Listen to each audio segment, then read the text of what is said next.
అజయ్ ఎక్కడికి వెళ్ళినా story is finalized, everyone loved the story, whether it may be other producer anyone loved the story ఆటోమేటిక్గా. And the other thing is, ఇన్నాళ్ళు నేను చేసినవి all commercial movies, no love story till now.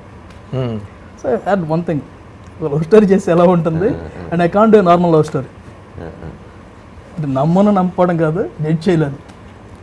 And then he told this one, it is a love story which I wanted to do, and it is an action story, it's a violent story, and పక్కా ఏంటంటే meter మీద commercial story.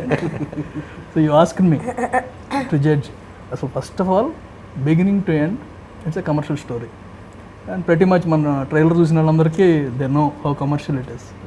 So కరెక్ట్గా 3 days నాకు ఎక్కడ రావు రమేష్ గారు చెప్పారు, I was shooting for one film. Rao Ramesh గారు అబ్బాయి చాలా మంచి డైరెక్టర్ అండి, ఇది అది అవును చూశాను, మంచి డైరెక్టర్ అని ఏదో సినిమా చేస్తున్నాడు, ఎప్పుడు నుంచో 2 హీరోలు అందరు ఏమైంది అంటే ఇంకా ఎత్తుతున్నాడండి స్టార్ కాస్ట్, అసలు ఈ కథన్నీ అదిరిపోయిందని చెప్పాడు. సో ఇమీడియట్గా అక్కడికక్కడ ఫోన్ చేసి నెక్స్ట్ డే కలిసా, అంతే కదా, నెక్స్ట్ డే కలిసా, కథ బాగుందన్న. 3rd day ఈయనకి ఫోన్ చేసి సార్ వినండి అన్న, ఇంకా అక్కడితో అయిపోయింది.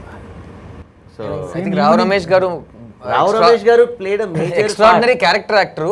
ఈ సినిమా జరగడంలో ఉన్న స్క్రీన్ ప్లే కూడా ఆయన చాలా ముఖ్యమైన పాత్ర పోసినట్టు కాదు. నిజంగా ఆయన RX100 అప్పుడు కూడా మేమందరం కొత్త వాళ్ళం కదండి, అప్పుడు ఎవరికీ తెలియదు. మేము ఆయన చేసినంత పబ్లిసిటీ సార్ ఇండస్ట్రీలో ఎవరో చేస్తుంటారు. ఎందుకంటే ఆయన ఎక్కడ ఏ షూటింగ్కి వెళ్ళినా నేను ఒక సినిమా చేస్తున్నాను RX100 అని, అసలు అది మామూలుగా ఉండదు సినిమా అని అందరికీ చెప్పేవారు. ఆల్రెడీ ఏం మాట్లాడుతున్నారు అందరూ అనుకున్నారంట. నాకు తర్వాత రావు రమేష్ గారు చెప్పారు నాకు తర్వాత. సో అది అయిపోయిన తర్వాత కూడా నాకు ఇంచుమించు 10 daysకి ఒకసారి ఫోన్ చేసేవారు, ఏంటి అజయ్ ఏం చేస్తున్నావు అంటే అది జరుగుతుంది సార్ అని చెప్పేవాడు. వన్ ఆఫ్ ద రీజన్ ఆయనే. అదే ఒకటి ఉందండి మన సినిమాలో, ఆయన క్యారెక్టర్ ఏంటి, ఒక క్యారెక్టర్ ఉంది, ఓకే, ఆ క్యారెక్టర్ వల్లే మహాభారతం లాంటి సినిమా అంత స్టోరీ. ఈ సినిమా కూడా కరెక్ట్. సో అండ్ అందరూ ఈ సినిమా ట్రైలర్ చూసుంటారు, పాటలు వినుంటారు. ఈ మహాసముద్రం ఇద్దరు హీరో సబ్జెక్ట్ అని అందరు చెప్తున్నారు, కానీ ఈ మహా అనేది ఒక అమ్మాయి పేరు. అండ్ ఆ సముద్రంలో ఆ అమ్మాయి ఉండటం వల్ల ఆ సముద్రం ఏం జరిగింది, ఆ సముద్రం వాతావరణం ఎలా మారింది అనేది స్క్రీన్ ప్లే. సో మహాతో మాట్లాడదాం. Aditi, how did you come in to Mahasamudram and your first impressions of Ajay Bhupathi as a director? I have to start with a disclaimer. I'm sorry about my throat. I'm sounding like a frog and I'm wearing green also. If I'm so happy I'm a part of Mahasamudram, because if I wasn't, I would have seen the trailers, the songs, and wished that I could have been a part of Mahasamudram. So I have to actually thank Ajay Garu, because in these years that I've worked, I've met, obviously you work with a lot of different kinds of directors, and there are certain directors who you just instinctively trust and you really want to work with them, and they inspire you to trust them, and their passion in the story that they're making is very inspiring, and that passion rubs off onto you.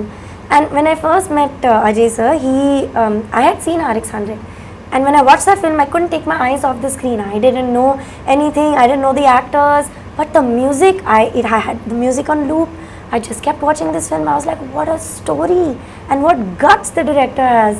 And then guts.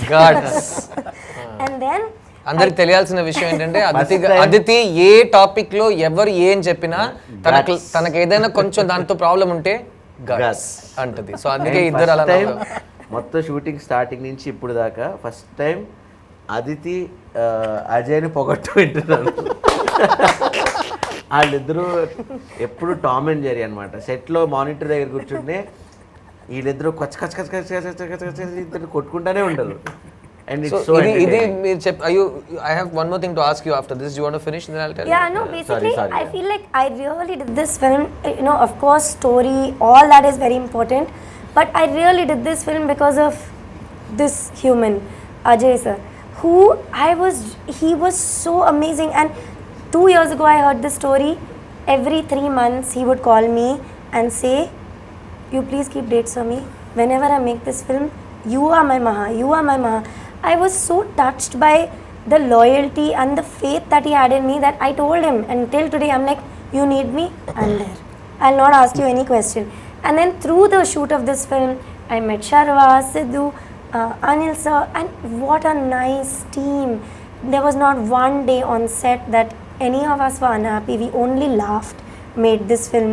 We had the best time, and I'm so happy like that.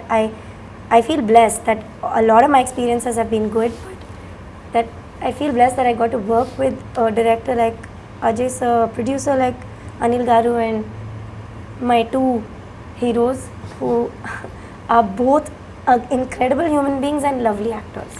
So I'm very lucky, I'm very blessed. Ajay భూపతితో work చేయటం blessing అంటుంది Aditi. No, once again, I want to also see on camera that please, the entire team's drishti, which I'm sure there's a lot going around, is all on me. My throat, eye infection, my chappal broke this morning. I'm wondering what else is going to happen. So blessings తో పాటు Yesterday I was on a flight. I thought that flight is going to crash. you're here, luckily no flight is crashed. Blessings గురించి మాట్లాడుతుంటే బయట ఒక news ఉంది, అజయ్ భూపతి ఒక rugged rough and tough heroes director అని. కానీ లోపల కొన్ని కితకితలు. ఏంటి ఆ న్యూస్? అమ్మాయిల పర్ఫార్మెన్స్ ని బాగా పొగడుతూ అబ్బాయిల్ని అస్సలు పట్టించుకోలేదని ఒక అక్యుజేషన్. ఈ అక్యుజేషన్ గురించి ఏమంటారు అజయ్ గారు? ఆబ్వియస్లీ కదండి మరి. ఇదేంటి ఆబ్వియస్లీ? అబ్బాయిలు పొగిడితే అంత చిరాకు ఇంకోటి ఉండదు, అమ్మాయిలు పొగిడితే ఆనందం వేరు. ఎంత సీరియస్ ఇష్యూ డిస్కస్ చేస్తుంటే ఇంత టప్పని మీరు సమాధానం చెప్పడం. ఇద్దరు కొట్టుకోవటం, ఇక్కడేమో యునైటెడ్ ఫ్రంట్ లా కూర్చోవడం. అను వాళ్ళు లొకేషన్ లో ఉంటే ఆ సెట్ కున్న కలర్ వేరే colour. Sharwanand, Siddharth, that's all. ఈ వీడియో కనుక మీకు నచ్చినట్లయితే లైక్ చేయండి, షేర్ చేయండి, సబ్స్క్రైబ్ చేయండి, పక్కనే ఉన్న బెల్ ఐకాన్ కొట్టండి.